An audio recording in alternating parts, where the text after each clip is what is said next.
নমস্কাৰ পুৱাৰ শিৰোনাম ষ্টুডিঅ'ত মৰাস্মিতা গোস্বামী এটা বিতং খবৰ লালকিল্লা কাণ্ডত উচতনি দিয়া দীপ সিদ্ধু গ্ৰেপ্তাৰ লালকিল্লাৰ হিংসাত্মক ঘটনাৰ মূল অভিযুক্ত আছিল সিদ্ধু আজি দিল্লী আৰক্ষীৰ স্পেশাল সেলে গ্ৰেপ্তাৰ কৰিছে সিদ্ধু 26 জানুৱাৰীত লালকিল্লাত সংঘটিত হৈছিল হিংসাত্মক ঘটনা আৰু এই হিংসাত্মক ঘটনাৰ সৈতে জড়িত আছিল দীপ সিদ্ধু দিল্লীৰ হিংসাত্মক ঘটনাৰ পিছৰ পৰা পলাতক হৈ আছিল সিদ্ধু আৰু দীপ সিদ্ধুৰ ওপৰত 1 লাখ টকাৰ পুৰস্কাৰ ঘোষণা কৰিছিল আৰক্ষীয়ে পুনৰবাৰ জনাও যে লালকিল্লা কাণ্ডত উচতনি দিয়া দীপ সিদ্ধুক গ্ৰেপ্তাৰ কৰিছে আৰক্ষীয়ে লালকিল্লাৰ হিংসাত্মক ঘটনাৰ সৈতে জড়িত হৈ আছিল মূল অভিযুক্ত সিদ্ধু আৰু আজি দিল্লী আৰক্ষী স্পেশাল সেলে গ্ৰেপ্তাৰ কৰিছে সিদ্ধু 26 জানুৱাৰীত সংঘটিত হোৱা লালকিল্লাত হিংসাত্মক ঘটনাৰ সৈতে জড়িত হৈ আছিল দীপ সিদ্ধু আৰু হিংসাত্মক ঘটনাত জড়িত অভিযোগত ইতিমধ্যে দীৰ্ঘদিন ধৰি পলাতক হৈ থকা সিদ্ধুক ইতিমধ্যে দিল্লী আৰক্ষীয়ে গ্ৰেপ্তাৰ কৰিছে দীপ সিদ্ধুৰ ওপৰত 1 লাখ টকাৰ পুৰস্কাৰ ঘোষণা কৰিছিল আৰক্ষীয়ে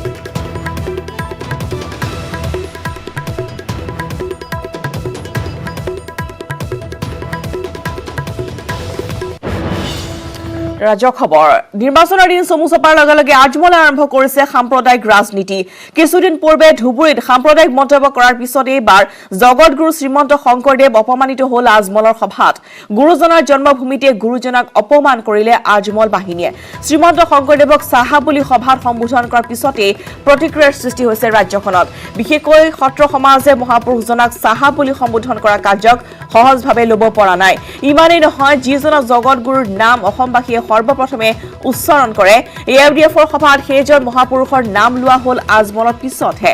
আজমল আৰু এআইইউডিএফ জিন্দাবাদ ধ্বনি দিয়াৰ পিছতে ধ্বনি দিয়া হ'ল শংকৰদেৱৰ ইয়াকে লৈ ক্ষুণ্ণ হৈ পৰিছে ৰাজ্যবাসী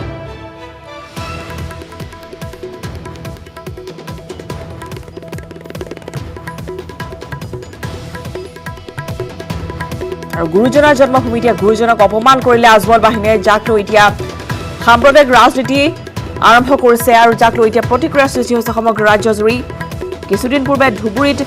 সাম্প্ৰদায়িক মন্তব্য কৰাৰ পিছত এইবাৰ জগতগুৰু শ্ৰীমন্ত শংকৰদেৱ অপমানিত হৈছে আজমলৰ সভাত আৰু তেওঁ গুৰুজনাক অপমান কৰি তেওঁৰ জন্মভূমিতেই আজমল বাহিনীয়ে শংকৰদেৱ সাহা বুলিছে আমি দেখুৱাইছো দৃশ্য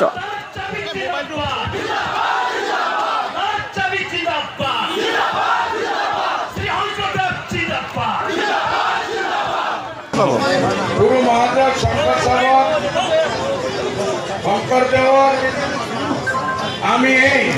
পবিত্ৰ স্থান বৰ্তদবা থানৰ নিচেই কাষতে ধূপগুৰিত বদৰুদ্দিন আজমলৰ এখন ৰাজহুৱা ৰাজনৈতিক সভাত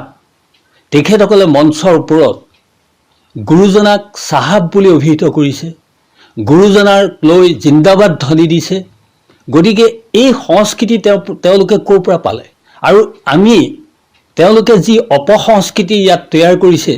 আমি সঁচাকৈ দুখিত হৈছোঁ এই যে সভ্যতা সংস্কৃতি নজনাকৈ তেওঁলোকে যে এনেধৰণৰ ধ্বনি আৰু চাহাব এনেধৰণৰ আমাৰ পৰম গুৰুজনাৰ ওপৰত এনেধৰণে ক'বলৈ বিচাৰিছে আমি শ্ৰী শ্ৰী বৰ্তদবা থান পৰিচালনা সমিতিৰ পৰা তেওঁলোকক তীব্ৰ গৰিহণা দিছোঁ আৰু ভৱিষ্যতে যাতে এনেধৰণৰ গুৰুজনাক লৈ যাতে ৰাজনীতি পথাৰত এনেধৰণৰ কথা নকয় তাৰ বাবে তেওঁলোকক আমি সকিয়নি দিছোঁ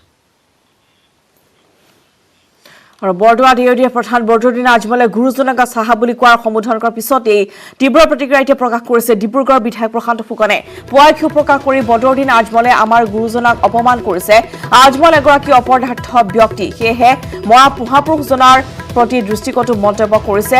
ইমানেই নহয় কংগ্ৰেছ দলৰে লগ হৈ অসমীয়াৰ নামঘৰত নামাজ পঢ়িবলৈ ষড়যন্ত্ৰ ৰচা বুলি অভিযোগ উত্থাপন কৰিছে বিধায়কগৰাকীয়ে আমাৰ গুৰুজনাক যি আমি ৰাতিপুৱা উঠিয়ে তেওঁক সেৱা কৰোঁ গধূলি শুবৰ সময়ত সেৱা কৰোঁ দিনটোত 4 বাৰ তেওঁক সেৱা কৰোঁ তেওঁৰ নাম স্মৰণ কৰোঁ আৰু সেইজন গুৰুক আজমলৰ নিচিনা এজন অপদাৰ্থই আজি কি বুলি ক'লে আপোনাৰ শংকৰদেৱ চাহাব এই অসম দেশৰ পটভূমিত বৰদোৱাত তেওঁৰ জন্মস্থানত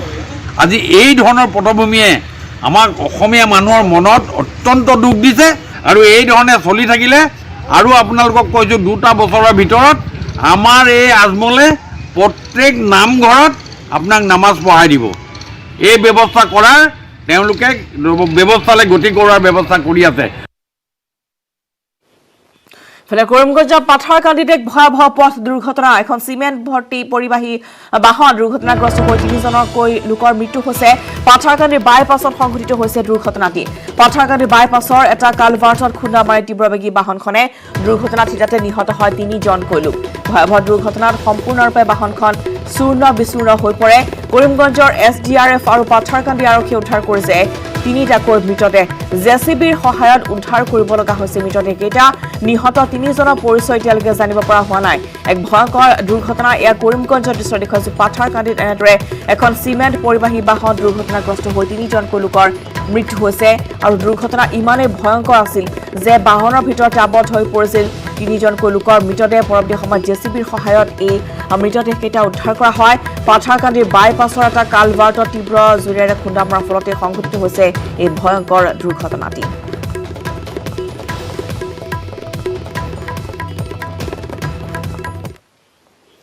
কোকৰাঝাৰ বেলগুৰিত বৃহৎ পৰিমাণৰ মাৰণাস্ত্ৰ জব্দ কৰা হৈছে এটা 56 ৰাইফল এটা AK-56 মেগাজিন জব্দ কৰা হৈছে 7.65 mm পিস্তল 7.65 mm পিস্তলৰ এটা মেগাজিন আৰক্ষীয়ে জব্দ কৰিছে 29 জাইকৈ সক্ৰিয় গুলিও বেলগুৰি এখন হাবিৰ পৰা জব্দ কৰা হৈছে অস্ত্ৰখিনি ঘটনা সন্দৰ্ভত আৰক্ষীৰ অভিযান অব্যাহত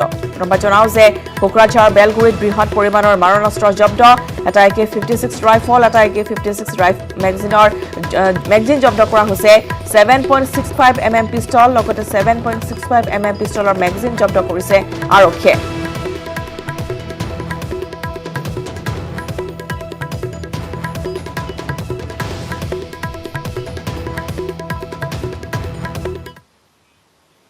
মহানগৰ বাহৰ বহিৰাজ্যৰ মোবাইল চোৰৰ গেঙৰ গড়চুক আৰক্ষীৰ জালত পৰিছে পশ্চিমবংগৰ মালদাহৰ 2 গভাইড মোবাইল চোৰ বাইহাটা চাৰিআলিৰ সমীপৰ মদনপুৰৰ পৰা আটক কৰা হৈছে দুটাকৈ চোৰক ধৃত চোৰ দুটা হৈছে ৰফিকুল আলম আৰু কামেলউদ্দিন আহমেদ চোৰ দুটাৰ পৰা জব্দ কৰা হৈছে প্ৰায় 5 লাখ টকাৰ 27টা এণ্ড্ৰইড মোবাইল ফোন আৰক্ষীয়ে জব্দ কৰিছে পশ্চিমবংগৰ পঞ্জীয়নকৃত এখন বিৰাকী বাহনো মিনহাজ নামৰ এজন লোকৰ এজাহাৰৰ ভিত্তিত আৰক্ষীয়ে চলাইছিল এই অভিযান কালতে ইতিমধ্যে জব্দ কৰা হৈছে এই সমূহ মোবাইল আমি জনাইছো যে মদনপুৰৰ পৰা আটক হৈছে দুই চোৰক এই দুই চোৰ হৈছে ৰফিকুল আলম আৰু কামেলউদ্দিন আহমেদ চোৰ দুটাৰ পৰা প্ৰায় 5 লাখ টকাৰ মূল্যৰ 27টাকৈ এণ্ড্ৰইড মোবাইল জব্দ কৰিছে আৰক্ষীয়ে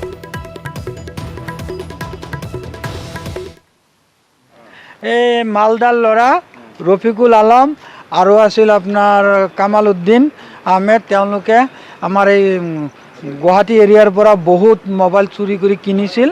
সেইখিনি বস্তু গুপ্ত চুৰ লগাই মদনপুৰ টুলগেট চাংচাৰী আৰক্ষীৰ সহযোগত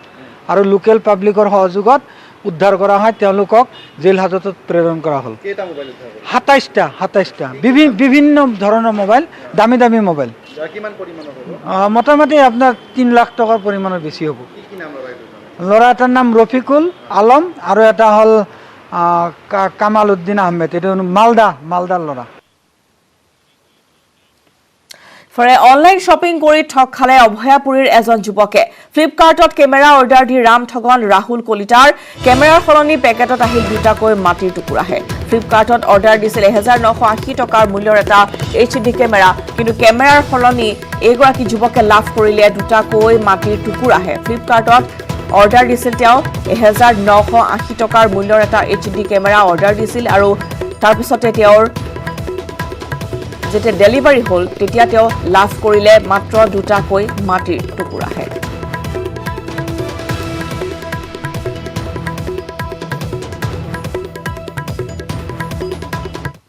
কিমান দামৰ 1980 টাকা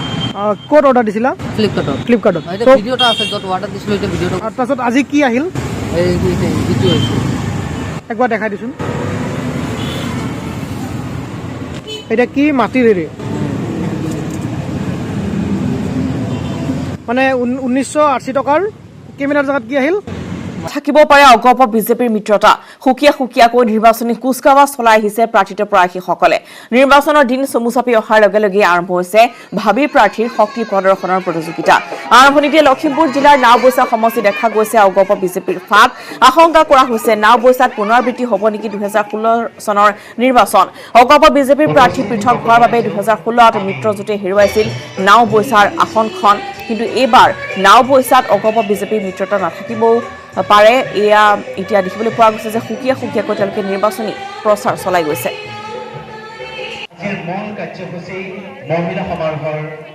আৰম্ভ হ'ব আমি সদায় সকলো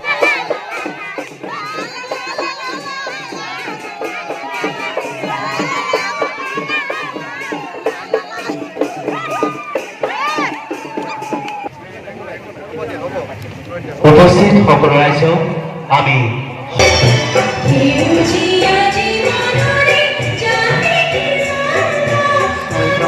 সঞ্জীৱ লাহনৰ এক ৰিপৰ্ট হয় নিৰ্বাচনৰ দিন চমু চাপি অহাৰ লগে লগে আৰম্ভ হৈছে যিসকল ভাবি প্ৰাৰ্থী তেওঁলোকৰ শক্তি প্ৰদৰ্শনৰ যুঁজ অগপ আৰু বিজেপিয়ে সুকীয়াকৈ তেওঁলোকৰ নিৰ্বাচনী যি কাম কাজ সেয়া চলাই আছে এই দৃশ্য হ'ল আজিৰ দিনটোৰ নাওবৈচা সমষ্টিৰ অন্তৰ্গত বঙালমৰাত মই আপোনাৰ ওচৰলৈ আহিছোঁ যে মিত্ৰতা থাকিব নে নাথাকে প্ৰকৃততে এইবাৰ মিত্ৰতাতো আমি আছোঁ মিত্ৰতাটো থাকিবই আৰু আমি আঞ্চলিক শক্তি অসম গণ পৰিষদ দলটো হ'ল এটা আঞ্চলিক দল ৰাইজৰ আৱেগ অনুভূতি ৰাইজৰ ত্যাগৰ বিনিময়ত গঠন হোৱা দল ৰাইজৰ এইটো স্বতঃস্ফূৰ্ত সঁহাৰি দলটোক শক্তিশালী কৰিবৰ কাৰণে সকলো অঞ্চলৰ ৰাইজ সকলো ধৰ্মাৱলম্বী ৰাইজ সকলো ভাষা ভাষী ৰাইজ ওলাই আহিছে আৰু তাৰে বহিঃপ্ৰকাশ ঘটিছে আজি মহিলাসকল ওলাই আহিছে মহিলাসকল একত্ৰিত হৈছে 13 তাৰিখে যুৱকসকল একত্ৰিত হ'ব মহিলা যুৱক পুৰুষ সকলো মিলিজুলি ইয়াত নিশ্চয় পৰিৱৰ্তনৰ সুত বোৱাব আৰু AIDFৰ যি সাম্প্ৰদায়িক ৰাজনীতি তাক উফৰাই পেলাবৰ কাৰণে ৰাইজ একগোট হৈছে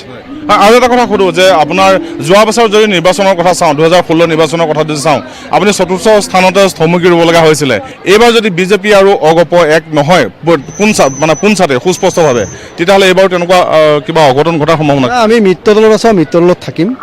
গতিকে এইটো টিকট কাক দিয়ে কাক নিদিয়ে সেইটো প্ৰসংগ পিছলৈ আহিব এইটো দলৰ কেন্দ্ৰীয় নেতৃত্বই সিদ্ধান্ত ল'ব আৰু এটা গুৰুত্বপূৰ্ণ কথা আমি দেখোঁ যে কিছু দূৰৰ পৰা দেখিছোঁ যিগৰাকী ৰাও গজেন্দ্ৰ সিং যোৱা 2016ত এই যি বিজেপিৰ প্ৰাৰ্থী আছিলে তেখেতে নাওবৈচা সমষ্টিৰ বিভিন্ন স্থানত এতিয়া স্পষ্টকৈ কৈছে যে মই এবাৰ আকৌ টিকেট পাম গতিকে ৰাইজক সহযোগ কৰিব বা আপোনাৰ স্থিতি তেতিয়া কি হ'ব যে মানে আপুনি মই কাৰো বিষয়ে ইয়াত একো নকওঁ সকলো দলৰে নিজৰ নিজৰ এজেণ্ডা থাকে ৰাও গজেন্দ্ৰ সিং ডাঙৰীয়া তেখেত বিজেপিৰ এজন পাৰ্টি তেওঁৰ নিজৰ এজেণ্ডা আছে তেওঁ তেনেধৰণে ৰাইজৰ মাজত তেখেতৰ কথাখিনি উপস্থাপন কৰিব কথা ৰাইজে কাক বিচাৰিছে কাক আদৰি ল'ব সেইটোৱে আচল কথা যদি মই পুনৰ সুধিছোঁ যদি বিজেপিয়ে আপোনাক সমৰ্থন নকৰে আপোনাৰ স্থিতি কি হ'ব নাই সমৰ্থন কৰা নকৰাটো নহয় আমি যিটো মিত্ৰদলত আছোঁ মিত্ৰদলৰ ধৰ্ম লৈ পেলাই আমি কাম কৰিম গতিকে মিত্ৰদলৰ এজন প্ৰাৰ্থী যদি ইয়াত অৱতীৰ্ণ হয় প্ৰাৰ্থী হিচাপে যদি ইয়াত উঠে তেওঁ সহায় কৰিবই লাগিব তাত আৰু মিত্ৰদলৰ অৰ্থ কি তেতিয়াহ'লে মিত্ৰতাৰ অৰ্থ কি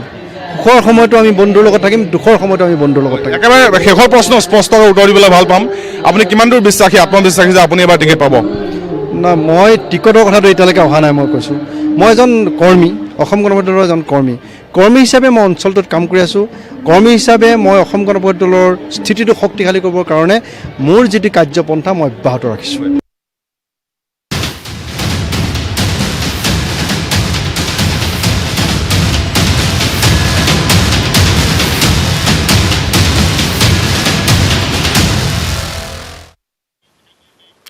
আৰু আজি মহাজোঁটৰ মিত্ৰ দলৰ আজি অনুষ্ঠিত হ'ব গুৰুত্বপূৰ্ণ বৈঠক AIDF আঞ্চলিক গণ মৰ্চা আৰু বাওঁ দলৰ সৈতে হ'ব এই বৈঠক কংগ্ৰেছৰ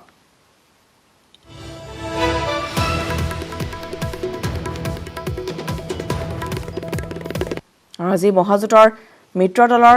গুৰুত্বপূৰ্ণ বৈঠক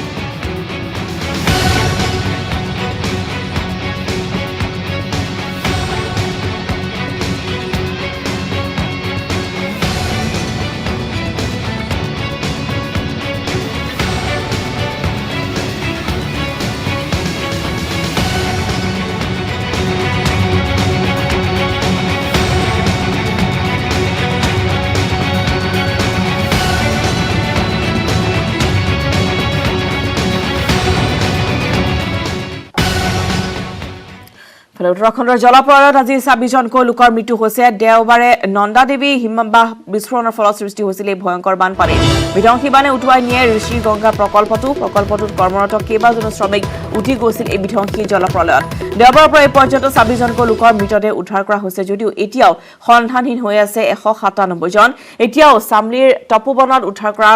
হৈছে উদ্ধাৰ অভিযান অব্যাহত ৰাখিছে SDRF আৰু ITBP দলে এই উদ্ধাৰ অভিযানত 500ৰো অধিক উদ্ধাৰকাৰী দল নিয়োজিত কৰা হৈছে উত্তৰাখণ্ডৰ সাংসদসকলৰ সৈতে প্ৰধানমন্ত্ৰী আৰু কেন্দ্ৰীয় গৃহমন্ত্ৰী অমিত শাহে এক বৈঠকত মিলিত হৈ শেহতীয়া পৰিস্থিতিৰ বুজ লৈছে লগতে ৰাজ্যখনলৈ অহা দুৰ্যোগৰ সময়ত সকলো প্ৰকাৰৰ সা-সুবিধা প্ৰদান কৰাৰ আশ্বাস দিছে ইতিমধ্যে ৰাজ্য চৰকাৰৰ তৰফৰ পৰা আহতসকলক 50,000 আৰু নিহতৰ পৰিয়াললৈ 4 লাখ টকাৰ সাহায্য প্ৰদান কৰা হৈছে और ये व्यवस्था कर रखी है नहीं यहाँ पे है क्या मेडिकल टीम देख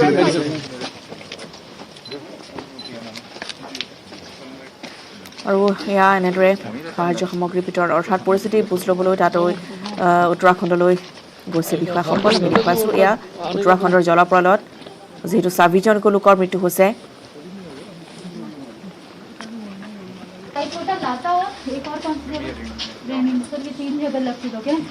আৰু প্ৰকল্পটোত কৰ্মৰত কেইবাজনো শ্ৰমিক বিধ্বংসী এই জলপ্ৰলয়ত উটি গৈছিল আৰু এই পৰ্যন্ত 26জন লোকৰ মৃতদেহ উদ্ধাৰ কৰা হৈছে যদিও এতিয়াও সন্ধানহীন হৈ আছে 197জন লোক ইতিমধ্যেই SDRF আৰু ITBP দলে উদ্ধাৰ অভিযান অব্যাহত ৰাখিছে উদ্ধাৰকাৰী দল 500কৈ উদ্ধাৰকাৰী দল তাত নিয়োগ কৰা হৈছে আৰু সাংসদসকলৰ সৈতে ইতিমধ্যে প্ৰধানমন্ত্ৰী আৰু কেন্দ্ৰীয় গৃহমন্ত্ৰী অমিত শ্বাহৰ বৈঠকত মিলিত হৈ শেহতীয়া পৰিস্থিতিৰ বুজ লৈছে আৰু ৰাজ্য চৰকাৰৰ তৰফৰ পৰা ইতিমধ্যে আহতসকলক 50,000 আৰু নিহতৰ পৰিয়াললৈ 4 লাখ টকাৰ সাহায্য প্ৰদান কৰা হৈছে আৰু প্ৰশাসনৰ তৰফৰ পৰা সমগ্ৰ পৰিস্থিতিৰ বুজ ল'বলৈ তাত বিষয়াসকল উপস্থিত হোৱা পৰিলক্ষিত হৈছে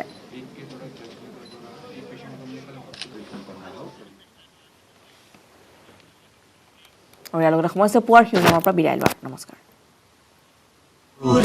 আটাইতকৈ সবল আৰু সতেজ cement Surya Cement. Surya Cement, অটুট ঘৰ অটুট অসম